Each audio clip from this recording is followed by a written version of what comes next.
The fire had already eaten half the house when they found her. A little girl, barefoot in the snow, clutching a baby against her chest as the flames behind her screamed into the night. Her lips were blue, her heartbeat almost gone.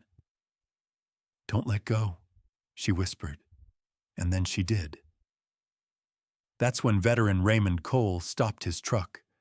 The wind was cutting like glass, but he heard it, just barely, the cry of a child through the storm. Max heard it too. He barked once and ran toward the fire before Raymond could even open his door. By dawn, the whole town would know their names. But that night, beneath the falling snow, it wasn't just a rescue.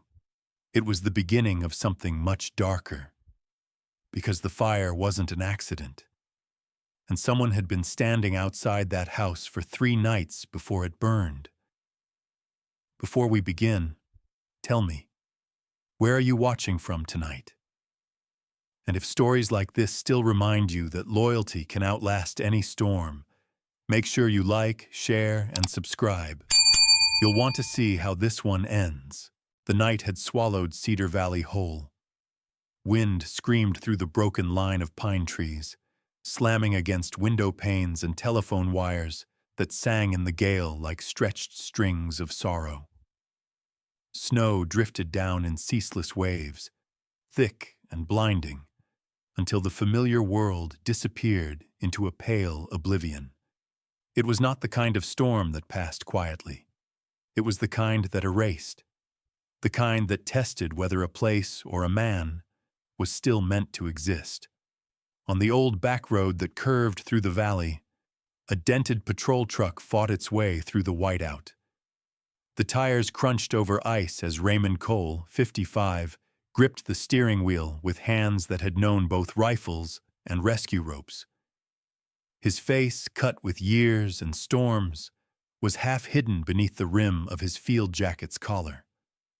The faint scar that ran from his temple to his jaw caught the ghostly light from the dashboard. He didn't speak much these days. The war had taken that habit from him, replacing words with long silences and the low hum of an engine keeping him company through endless nights. Beside him sat Max, a 6-year-old German Shepherd K9 with a sable and black coat that shimmered faintly under the interior lights. His ears, sharp as the edge of instinct, pivoted toward every shift of the wind. A small white scar along his shoulder marked an old battle, a collapsed structure during a wildfire where he'd pulled a man from the smoke. Max carried that same quiet alertness Raymond did, the stillness of those who had seen too much and survived anyway. The truck's heater rattled. The radio murmured static. The world outside pressed close, a heavy white curtain muffling everything except the storm's ragged breathing. Raymond glanced at the clock glowing faintly on the dash. Midnight. He should have been home hours ago, but in storms like this, sleep was an indulgence, not an option. Too many times he'd learned that tragedy came when the world was quietest. He muttered softly, half to himself, half to the dog, "We'll do one more pass, then head back." Max didn't move, just blinked, amber eyes steady, as if he already knew better. Then, through the static, came something different, a tone too fragile to belong in such a brutal night. Raymond frowned, turning the radio knob, listening. It wasn't the radio.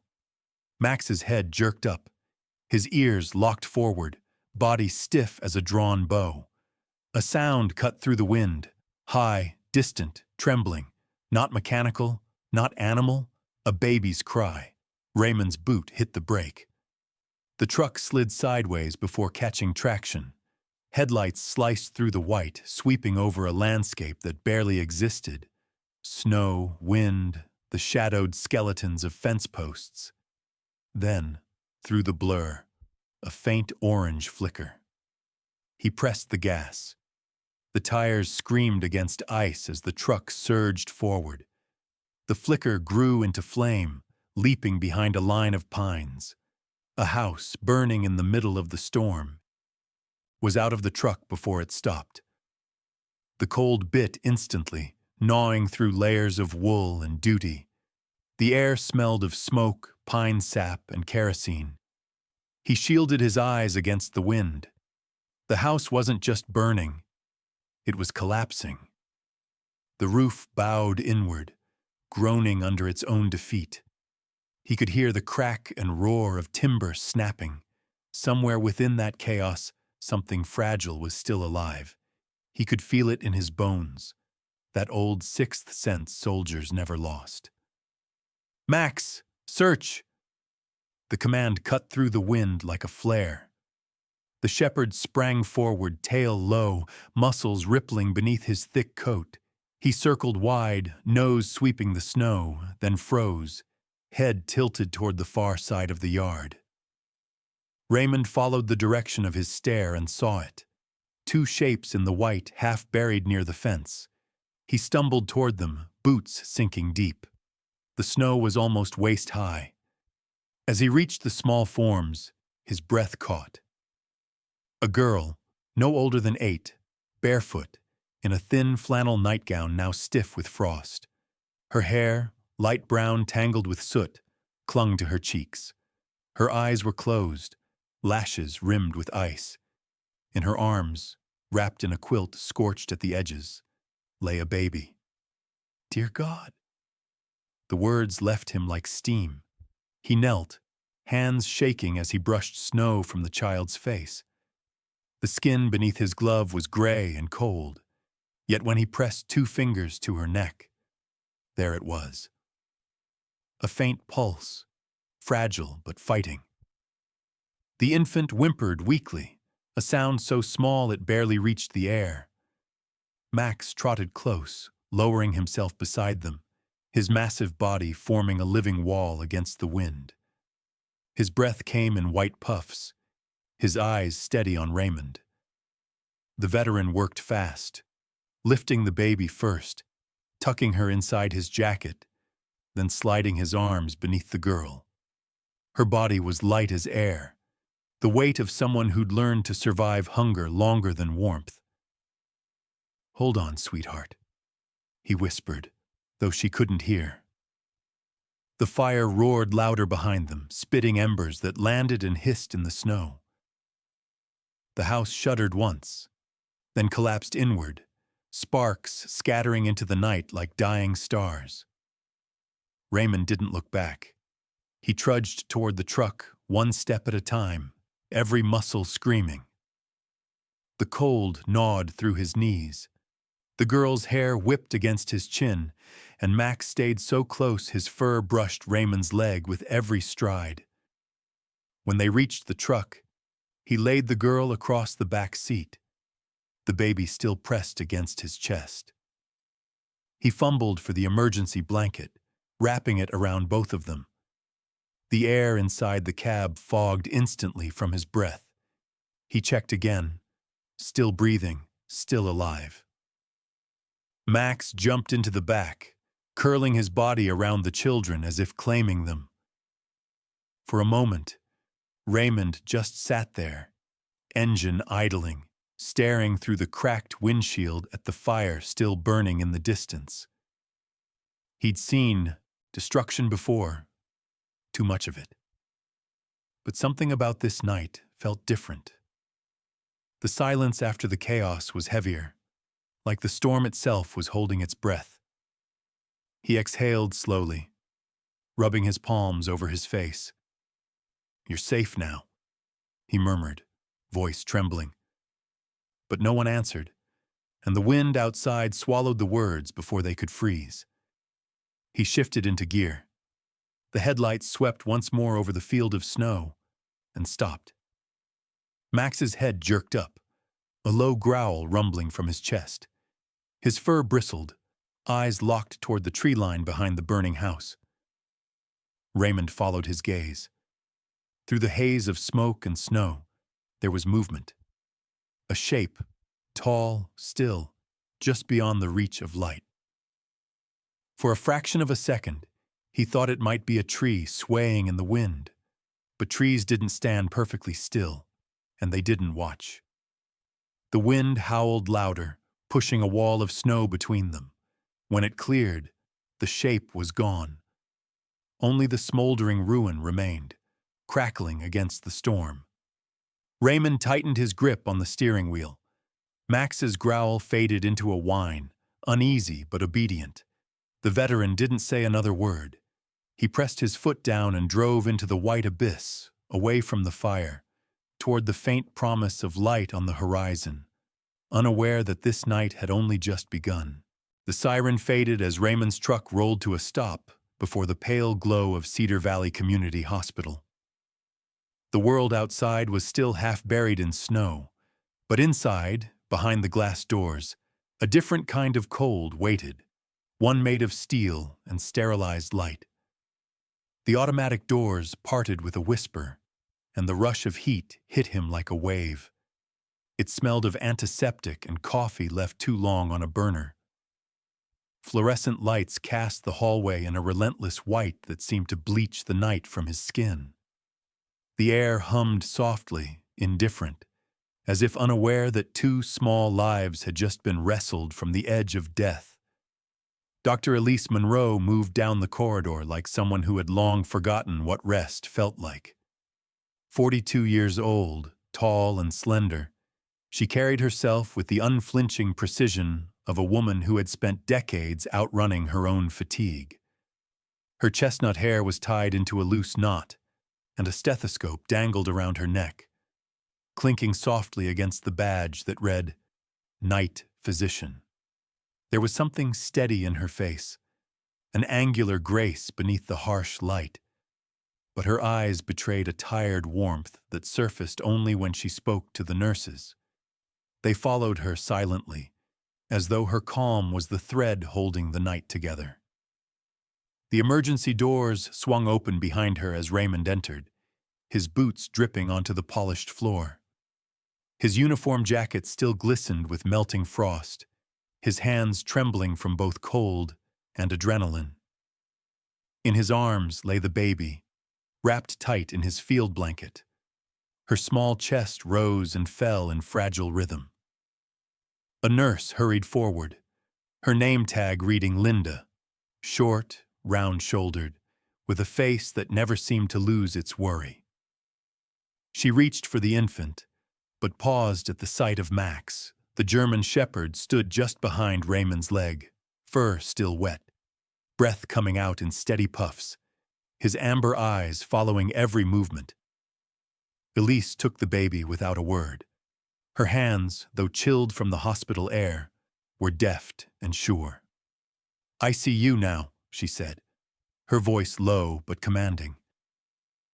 The staff obeyed instantly. Within seconds, the sisters were rushed down the hallway, white sheets and gloved hands moving around them in orchestrated urgency.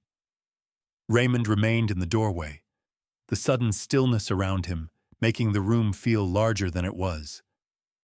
Max sat beside his boots, obedient but alert, ears twitching at the hum of machinery beyond the walls. Minutes blurred into hours. The storm outside softened to a whisper, leaving behind a silence almost too clean. Raymond leaned against the wall, exhaustion seeping through the cracks of his discipline. He watched through the observation window as Elise adjusted an IV line with practiced precision. Beside the baby's crib, the older girl lay motionless beneath a mountain of blankets, her hand still clutching the edge of her sister's quilt, as if letting go meant something worse than the cold. "The baby's name?" Elise asked without looking up. She didn't say," Raymond replied, his voice hoarse. Elise nodded once, murmuring to a nurse, "Tag her as Poppy for now." The name lingered in the air, delicate and hopeful, like something borrowed from spring. An hour passed before Elise stepped into the hall, tugging her gloves off with weary fingers. "The baby will make it," she said quietly. "Dehydration, hypothermia, but she's strong." Her eyes softened then, glancing toward the bed behind the glass. The older one, Hannah, that's what the tag on her wrist said. She's fighting harder than most adults would. Raymond nodded, the tension in his jaw barely easing. They were outside for hours. She wrapped her sister in a quilt before she collapsed. Elise's eyes flickered. Recognition, respect, something unspoken. She kept her alive. They stood there for a moment, bound by the fragile calm that follows catastrophe. Then Elise looked at him fully, and something shifted. A flicker of memory passed between them, an echo from years before. She remembered the younger version of this man. Sharper features, steadier hands, laughter that hadn't yet learned the weight of silence. He remembered her too, though neither said a word. The hospital hummed between them, a quiet witness to time's strange cruelty. Max, lying at Raymond's feet, raised his head as a nurse brushed by.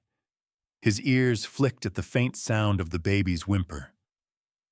The shepherd didn't move closer. He didn't need to. Just the turn of his gaze, the tilt of his ears, seemed to calm the room. One of the younger nurses, wide-eyed, whispered, "He's watching over them." Elise caught it, smiled faintly. He's done that before. Hours deepened. The storm outside grew tired of itself, wind settling into soft sighs against the windows. Raymond sat on a metal chair, elbows resting on his knees, fingers tracing the edge of a paper coffee cup that had gone cold long ago.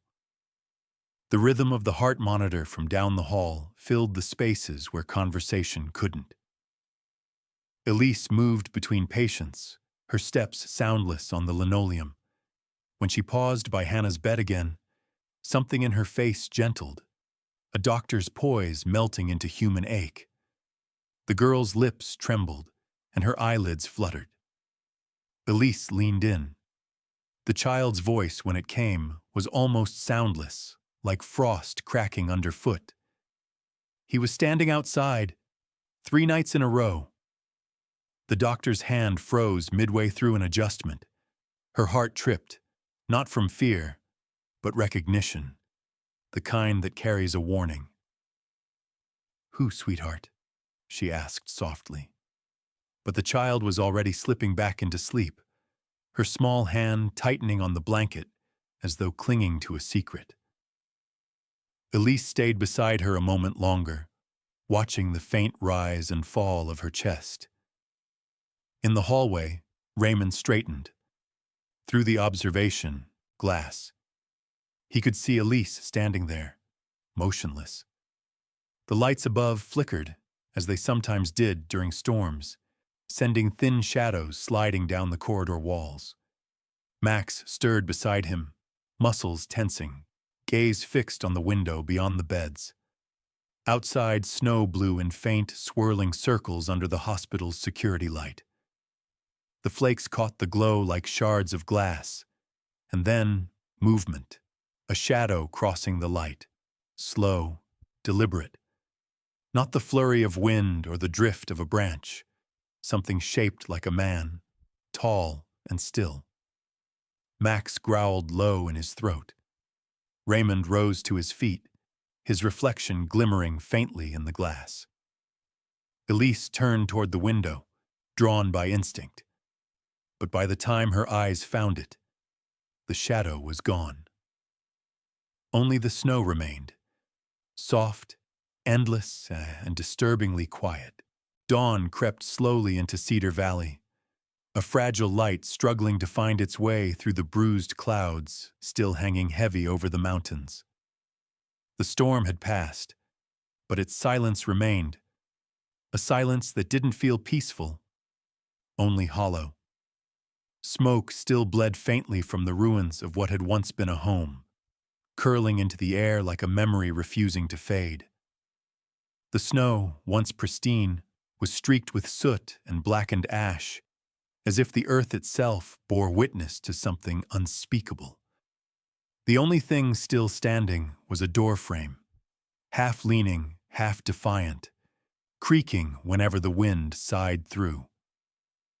Raymond Cole stood at the edge of the wreckage, his boots sinking into the softened snow. Max moved ahead of him, the German shepherd's fur now dry but still dull from ash, his nose sweeping low, nostrils flaring with each step. The dog's breath came out in measured bursts, vapor hanging briefly before vanishing into the cold.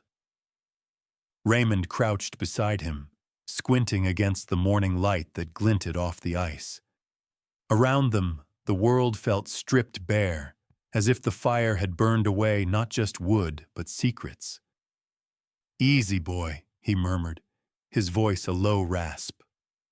Max pawed at the snow once, twice, then began digging, paws scraping the half-frozen ground with determination. Raymond leaned closer. Beneath a thin crust of ice, black timber fractured outward like broken ribs. He brushed aside the powdery layer, revealing jagged edges that splintered toward the yard. The veteran's brow furrowed. He'd seen enough fires in his life to know what they were meant to hide, and what they accidentally revealed. This one wasn't containment. It was eruption. He followed the fracture line with his gloved hand, tracing the way the boards had burst, not from the inside trying to escape, but from the outside forcing its way in. "Forced open," he muttered, almost to himself, then added quietly, "from the outside." Max whined, tail stiff, eyes sharp on the burned doorway, as if he too understood the violation. The world around them seemed to hold its breath. Somewhere far off, a crow called once, sharp and lonely. The crunch of tires on snow broke the moment.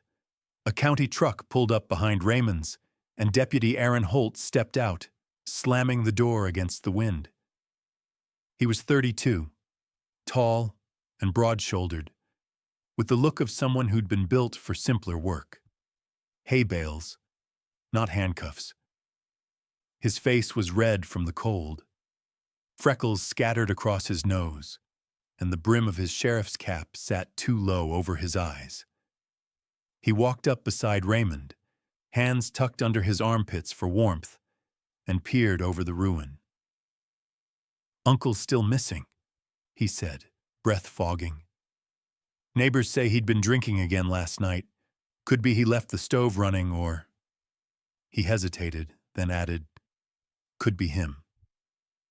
Raymond didn't look up. "No drunk breaks in like this." Aaron frowned, shifting his weight. "You think someone else lit it?" "I think," Raymond said, brushing ash from his glove, "somebody wanted to make it look like nobody was meant to survive." He didn't need to raise his voice. The calm in it was sharper than accusation. Max moved again, circling toward the tree line where the snow grew deeper, untouched. His tail flicked once before he stopped and pawed the ground, nose pressed to something half-buried. Raymond followed, stepping over the blackened remains, his boots crunching on frozen debris. The smell of wet smoke followed him like a ghost. When he reached Max, the dog had already unearthed a small object from under a crust of ice. Raymond crouched, brushing the frost away with his thumb. It was a white matchbook, the paper soft and damp, its edges browned by heat.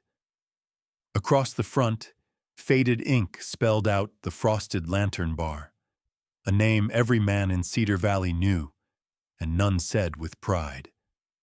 It was the kind of place where trouble found those who were already looking for it. Raymond flipped it open. A few unused matches remained, faintly smelling of gasoline. "The Frosted Lantern," he murmured.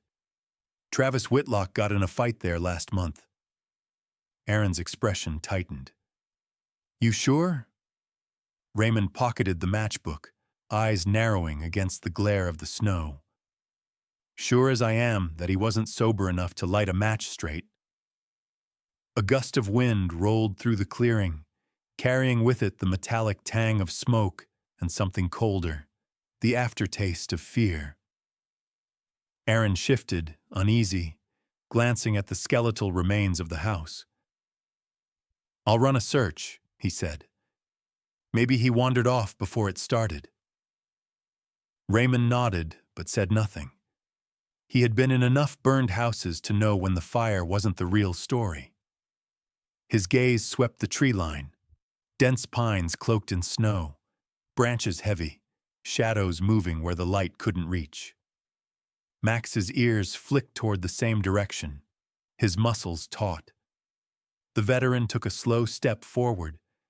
The snow crunched differently there, not the soft gyve of untouched ground, but the faint hollow of compression. He knelt, brushing away the thin powder with his glove. What emerged made him still completely. Boot prints, clear, fresh, leading away from the wreckage and into the woods. Aaron stepped closer, lowering his voice. "Could be the rescue crew." Raymond shook his head slowly. "No one's been here since we left last night. And these..." He placed his hand next to one print. It dwarfed his palm, edges crisp, heel sunk deep, as if made by someone running, not walking. "Too big for Travis." Max barked once, sharp, deliberate. His fur bristled, and his gaze locked on the shadows between the trees. The sound echoed through the clearing and vanished into the woods, unanswered. Raymond's breath clouded before him, rising in thin tendrils. He could feel it again, the same sensation from the night before, the weight of unseen eyes just beyond the reach of light. Aaron exhaled, nerves trembling beneath his calm. Maybe whoever it was didn't get far. Raymond didn't respond. He crouched lower, studying the snow, tracing the outline of one boot with the edge of his glove. The print was clean. Too clean. Steam still rose faintly from its edges where warmth met ice. The world went still around him. No wind, no sound, only the faint hiss of snow settling from a nearby branch. He stood slowly, gaze fixed on the tree line. "He was here," he said quietly. Aaron looked up sharply. "What did you say?" Raymond's eyes didn't move from the woods. "Whoever lit that fire, he was here, watching." And as he spoke, the last trace of steam from the footprint curled upward and disappeared into the morning air, like a breath from something that had just slipped away. Evening fell hard over Cedar Valley, the kind of dusk that swallowed color before a man could blink. The storm had returned, crueler now, dragging shards of snow sideways through the streets like torn pages. Raymond Cole pulled his collar high against the wind and pushed open the door to the frosted lantern bar. The neon sign above the entrance sputtered weakly, casting fractured blue light over a row of icicles that hung like the teeth of something waiting to bite. The hinges moaned, and the warm air that met him inside smelled of old smoke, cheap whiskey, and fear that had been sitting too long in the dark. Inside, the silence didn't belong to a place that had music once. A jukebox flickered in the corner, long dead, while a single lamp hummed above the bar. Behind the counter, a woman in her late 40s wiped at a glass that didn't need cleaning. Her hair was the color of wet straw, pulled back into a loose bun, and her eyes darted toward the door, as if every sound might bring something worse. She wore a threadbare sweater under a denim vest with a stitched name tag. Mara. Her hands trembled not from cold, but from the weight of knowing more than she wished she did. Raymond approached slowly, his boots leaving wet prints across the scuffed floorboards. Max padded beside him, tail low, ears pricked, every sense tuned to the undercurrent of tension that filled the air. Mara glanced at the dog, then back to the man, and for a moment, her jaw tightened as though she was deciding whether to lie. When she finally spoke, her voice was soft, careful, like someone trying to keep words from slipping into danger. "You're looking for Duke Marlin," she said. It wasn't a question. It was a resignation. She set the glass down with a dull clink. "He left this morning, took his snowmobile and enough gasoline to burn down another town if he wanted." Raymond's eyes, gray and steady, didn't move from her face. Where was he headed? She hesitated, then gestured with a trembling hand toward the frost-streaked window. "North Ridge. Same way the wind's been going." She swallowed hard. Said something about tying up loose ends. Raymond nodded once, the kind of nod that closed a conversation. He dropped a few bills on the counter and turned to leave. Behind him, Mara's voice cracked softly, almost drowned by the howl of wind outside. "He used to come in talking about fire. Said it cleans what the world won't." The door shut before Raymond could answer. Outside, the blizzard was thick again, the snow falling sideways in furious sheets that blurred the world into white noise. Max pressed close to his side, fur dusted in ice crystals, nose working the air. They made their way up the road where the last streetlight flickered and died. Beyond that, only the storm's breath guided them. Raymond stopped at the edge of town, scanning the darkness. Max's head lifted suddenly, ears erect, nostrils flaring toward the distant ridge. The dog gave a single bark, sharp, decisive. Raymond adjusted his gloves, whispered, "Show me," and Max took the lead. The road turned into a trail, then into nothing but the crunch of boots and paws on packed snow. The temperature dropped fast. Frost gathered in Raymond's beard, and the cold gnawed at the old scar on his shoulder like an unwelcome memory. The moon hid behind clouds, but faint ribbons of green and blue shimmered far above. The northern lights, ghostly and calm against the storm's rage. Hours blurred into the steady rhythm of pursuit. When they finally crested the rise of the North Ridge, the wind eased, and before them stretched the frozen lake, a vast, silent sheet of silver under the aurora's glow. The surface looked solid, perfect, untouched, but Raymond knew better. Ice that quiet always lied. Then he saw him, a solitary figure trudging across the lake, hunched against the wind. He wore a gray knit beanie pulled low over his ears and a heavy brown coat, patched at the elbows, dark from melting snow. His steps were uneven, like a man used to running from his own mistakes. In his left hand, something metallic glinted briefly under the northern lights. Maybe a fuel can, maybe something worse. Raymond's pulse steadied. Hannah's words echoed in his mind.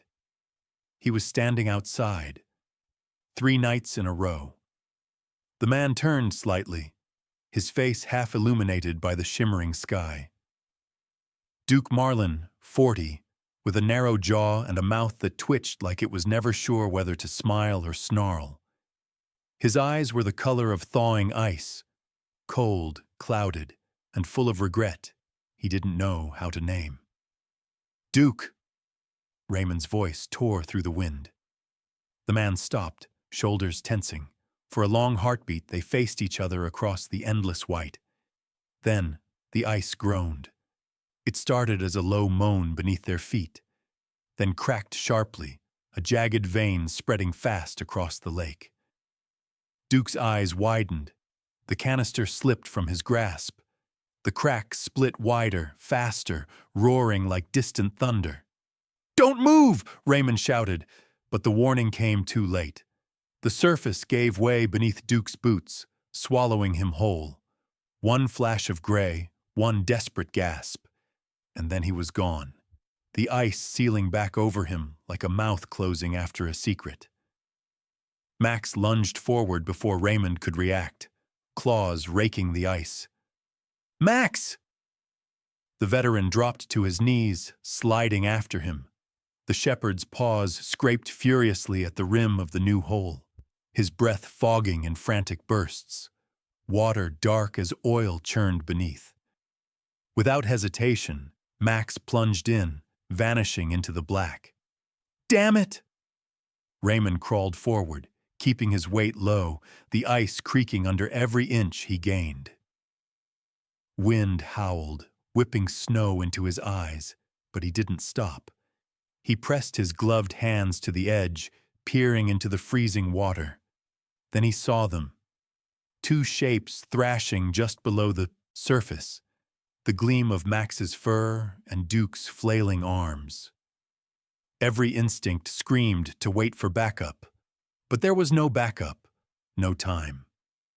The cold didn't care about heroes. Raymond flattened himself against the ice, stretched his arm into the hole, and reached. His fingers brushed something, fabric, skin, then lost it. He reached again, deeper this time, pain slicing through his shoulder like fire. Somewhere in that moment, memory collided with the present. The wildfire years ago, his brother's hand slipping from his grip, the weight of failure that had never thawed. Not again, he breathed, and dove his arm back into the water with everything he had left. This time, he caught hold. The weight was deadened by the drag of the current, but he pulled anyway, every muscle screaming. Max surfaced beside Duke, teeth clamped into the man's sleeve, eyes burning with effort. Together, they heaved. Ice cracked wider, the world spinning in shouts and snow and cold. And then, finally, the man broke free, gasping, choking, alive. Raymond rolled him onto the ice, collapsing beside him, lungs burning from the cold. Max shook violently, sending droplets scattering into the night. For a long moment, none of them moved, their breaths mingling with the wind, steam rising like the ghosts of everything left unsaid. Then Duke coughed, a rasping, broken sound. He turned his head toward Raymond, lips trembling. "I didn't mean to kill them," he whispered, the words carried away by the storm before the veteran could ask what he meant. The northern lights shimmered above, silent and unblinking, as if heaven itself was listening. The steel door of the interrogation room shut with a dull echo, leaving behind a silence that felt heavier than any storm. A single bulb swung from the ceiling, painting the space in a pale, restless light. Duke Marlin sat hunched at the table, hands cuffed, head bowed, his wet coat dripping onto the concrete floor. The color had drained from his face, leaving behind a hollow gray, and his lips trembled not from cold, but from what was left of conscience. The smell of damp wool and smoke still clung to him, as though the fire refused to let him go. Raymond sat across from him, elbows on the table, fingers loosely interlaced. His uniform was still creased with frozen stains from the lake, but his eyes were steady, gray as the ash outside. Between them, a paper cup of untouched coffee steamed faintly, the only thing alive in the room. Max lay beside the wall, silent but watchful, the golden hue of his eyes following Duke's every flinch. For a while, no one spoke. The only sound was the faint hum of the heater and the distant ticking of a clock that seemed to measure something more fragile than time. When Duke finally raised his head, his voice came out broken, scraping the air. It was supposed to be a warning. His fingers twitched against the metal cuffs. "Travis owed me money. Cards, drinks, bad bets, it got out of hand. I just wanted to scare him. That's all." Raymond said nothing. He watched the man's jaw tighten, watched guilt gather behind his eyes like a rising tide. Duke swallowed hard, words tumbling now, desperate to be freed. "I doused the porch, just the porch. The wind, it wasn't supposed to turn. It caught the kitchen vent. God, I didn't know the kids were inside." His eyes darted up, searching for something human in the veteran's face. "You believe me, don't you?" Raymond leaned back, his silence stretching long enough to make the air itself seem to hold still. Then, quietly, he said, "Belief doesn't bring them back." Duke's breath hitched, and he bowed his head again. The confession spilled out of him then, messy, uneven, unstoppable. Words like gasoline, debt, panic, fire. It all came pouring out, slick and unredeemable like oil spreading over water. Nothing to hold on to, nothing to clean. He talked until his voice broke, and when he finally stopped, the room was still. Even the clock seemed to pause. Across the table, Raymond rose slowly, gathering the report. "You'll get your statement typed in the morning," he said. His voice was calm, but beneath it ran the low tremor of exhaustion, the kind that came not from the body, but from carrying too much humanity in one lifetime. By the time dawn touched the valley again, justice had moved quietly through Cedar County. The court gave Duke Marlin 18 years for arson and reckless endangerment. Travis Whitlock, broken and ashamed, was handed probation and mandatory rehabilitation. The headlines faded quickly, the world ready to move on.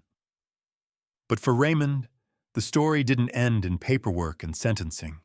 It lingered, heavy as the smell of smoke that no wind could quite wash away. That night, snow fell softly outside the sheriff's office, coating the streets in a muted calm. Inside, the low hum of the heater filled the empty hall.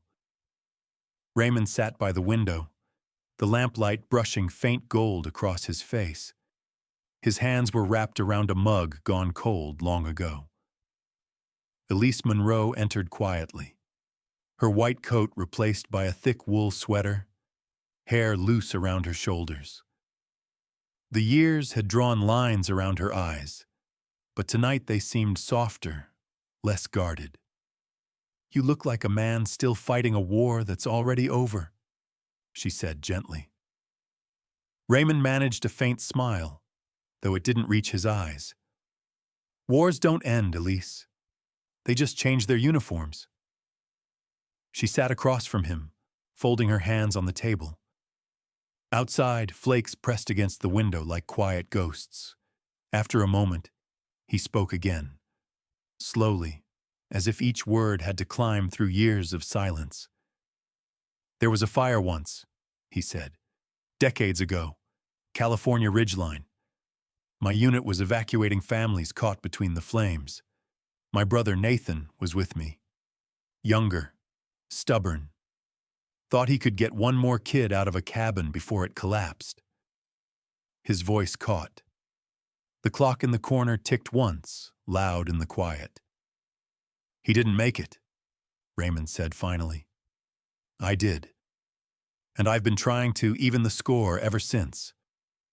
Elise's eyes softened. She said nothing at first.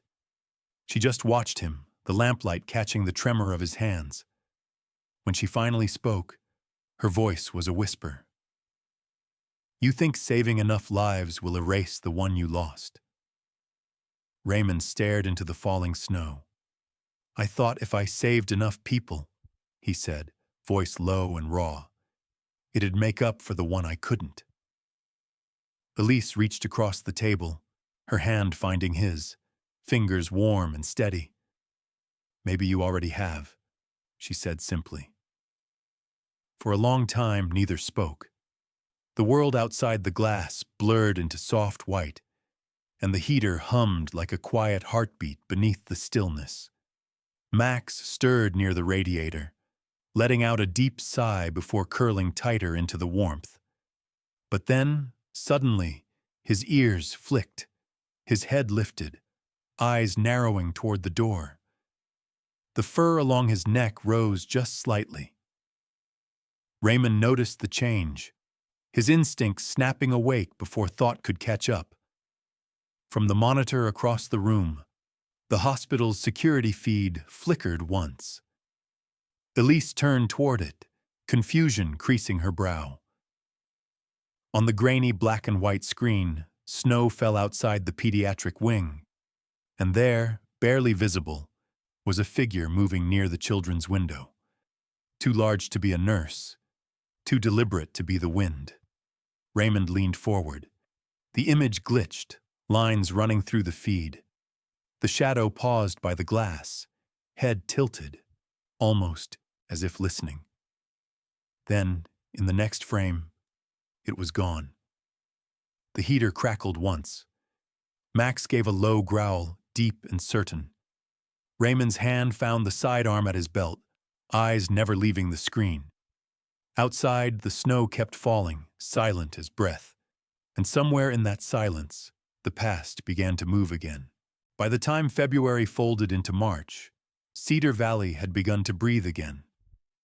The snow no longer fell in anger, but in gentler murmurs, soft as the breath of forgiveness. Ice that had held the rivers hostage began to fracture, sending rivulets of clear water whispering through the reeds. The once gray sky stretched wide and pale, and the sun, timid but persistent, found its courage again. Along the streets, people had started opening their doors longer, talking softer, living slower, as though the town itself was learning how to heal. In the courtyard of the rehabilitation center, laughter, bright, unrestrained, echoed off the brick walls, scattering into the thin winter air. Hannah Whitlock, bundled in a yellow coat 2 sizes too big, darted between snowbanks, her small boots kicking up flecks of slush. Her hair, once matted from neglect, now shone in the sunlight, loose and golden like threads of morning itself. Chasing her through the snow was Max, his sable and black coat gleaming, tail sweeping joy into every corner of the yard. He moved with the boundless energy of an animal that had finally found something worth guarding again. "Come on, Max?" Hannah laughed, her voice breaking through the cold like a bell. She turned sharply, slipping, landing flat on her back in the snow with a soft thud. Max circled back immediately, paws sinking beside her, his warm breath misting against her cheek. The girl giggled, reaching up to wrap her arms around his neck. "You're heavy," she whispered into his fur, though her voice carried the kind of affection that knew no burden. "And I'm not scared of the night anymore." Nearby, Dr. Elise Monroe sat on a wooden bench, her coat open to the sun. In her arms rested Poppy, the younger Whitlock sister, chubby now from weeks of steady meals and the kind of sleep that only safety allows. The little girl's cheeks glowed pink against the white of the snow, and her mittens, one blue, one mismatched red, waved clumsily at the drifting clouds. Elise smiled, brushing a thumb along Poppy's hairline, humming something old, a lullaby her mother used to sing. From a few steps away, Raymond Cole watched them all. His weathered field jacket hung loosely on his frame, the fabric faded, edges worn soft by years of work and weather. But his posture had changed. The weight that once pulled his shoulders forward seemed lighter now, replaced by a quiet steadiness. He stood with his hands in his pockets, watching as Max and the girls played, and for once, the stillness in him wasn't born of restraint or grief. It was peace. That morning, he had stood before the clerk's desk in the county courthouse, papers spread out before him, pen in hand. The form read, "Temporary Foster Custody. Whitlock, Hannah, and Poppy." His signature sat at the bottom, clean and deliberate. The clerk, a woman in her 50s with silver hair and kind eyes, had looked up after stamping it. "You sure about this, Mr. Cole? It's a lot to take on?" He'd smiled, just slightly. "Maybe so," he'd said, "but it feels like the right fight." Now, as he stood in the courtyard, Elise approached, her breath fogging lightly in the chill. "I saw the paperwork," she said softly, her tone carrying both surprise and understanding. "You didn't have to do that." Raymond's eyes followed Hannah as she tossed a snowball that missed Max entirely, landing against her own boot. He exhaled slowly. "No," he said. "I didn't." His gaze flicked toward Elise, the corners of his mouth lifting in that quiet, unguarded way she'd come to recognize. "But I wanted to." Elise tilted her head, her eyes studying him the way a physician reads a pulse. "Why them?" Raymond's answer came after a long silence, carried by the rhythm of the wind. "Because they saved me first." It wasn't a statement that needed elaboration. They both understood. Healing had a strange way of finding its own path, sometimes through the hands of strangers, sometimes through the eyes of a child, sometimes through the loyalty of a dog who had seen too much darkness and still believed in light. Max barked once, bounding through the snow toward them, his paws kicking up sparkling arcs of ice. Hannah followed close behind, breathless, laughing, her cheeks flushed with color. When she reached Raymond, she threw her arms around his waist without hesitation. He froze for just a moment, the reflex of a man unaccustomed to being held, then rested a hand gently on her back. The sound of her laughter against his chest was like the last wall in him crumbling. "Come on, old man," Elise teased gently, smiling as Poppy cooed in her arms. "You can admit it. You're outnumbered now." He chuckled, shaking his head. "Wouldn't have it any other way." For a while, no one spoke. The sun sank lower, gilding the edges of the mountains in gold. Wind swept through the valley, carrying the scent of pine and melting snow. A pair of ravens drifted overhead, dark against the pale sky, their wings slicing through the silence. And in that silence, something like gratitude filled the air. Unspoken but deeply understood. Raymond glanced toward the mountains, where dawn had begun to spill gold over white. His mind wandered back to every moment that had led here. The smoke, the ash, the cries, the confessions, the endless nights when he'd wondered if redemption was ever meant for men like him. And yet, here it was. Not in a courtroom, not in medals or ranks, but in a courtyard filled with laughter and the echo of small footsteps chasing a loyal dog through forgiving snow. He looked down at Hannah, still holding on to him, her face tilted toward the sun. Then at Poppy, giggling as Elise bounced her lightly in her arms. Then at Max, sitting squarely in the snow, tail sweeping back and forth, watching them all with that calm, wise patience only dogs seem to possess. Raymond drew in, a deep breath of cold, clean air. For the first time in years, it didn't hurt to exhale. Cedar Valley shimmered beneath the last light of day. No headlines, no applause, just the humble truth of survival. A soldier who had stopped running from ghosts. A doctor who believed in healing more than curing. Two sisters who had found home again. And a German shepherd who carried mercy not as memory, but as instinct. The world would forget their names, as it often does with the quiet ones. But in that courtyard, beneath a sky painted gold and silver, something eternal lingered. The small, steady promise that even in the coldest places, kindness can thaw what fire once destroyed. Some stories don't end when the mission does. They linger, softly, like the echo of a heartbeat that refuses to fade. Because sometimes, what matters most isn't the fire we survive, but the warmth we choose to pass on afterward. There are people out there who will never make the news, who stand guard over the fragile corners of this world without asking to be seen. A soldier who listens before he speaks. A doctor who still believes a touch can heal what medicine cannot. A child who forgives without knowing why. a loyal dog who keeps watch long after the danger is gone.